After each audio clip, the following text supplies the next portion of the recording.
Mr. Agnew. Thank you. I wanted to ask a specific question that cropped up in the report. One or two of the speakers have mentioned it. It's the zonal registration system that they want to use. I understand that the member state who does it should get on with it within 120 days. And the question I want to ask is this actually happening, or are there delays going on for far longer than 120 days? Maybe there's somebody here who can answer that question.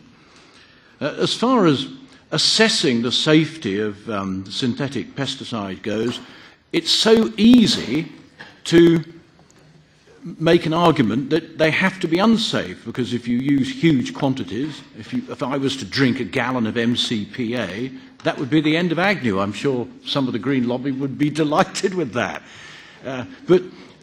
And so you can always prove that these things can be dangerous.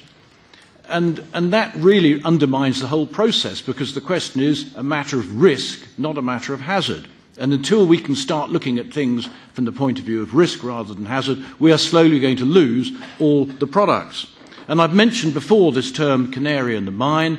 We do have a small percentage of the population, I'm included in that, who have used these materials over a long period of years in the concentrated form. We have been exposed to them perhaps 1,000 times more than any standard consumer. And doctors around the European Union are not reporting that sprayer operators are dropping dead like flies because of the job that they do. Then, of course, if the European Union keeps banning these materials, what happens? There is less food produced and there is more imported from other parts of the world who do use these methods, and probably use them in a less safe way than we would have done. So that's a complete lose-lose situation. Inevitably, the whole business of genetic modification has to come into this argument, because if you can breed plants that way, you're more likely to breed plants that don't need these pesticides. And yet the very people who want less use of pesticides also want a complete ban on genetic modification being used in plant breeding, and now a ban on gene editing. So where do you go?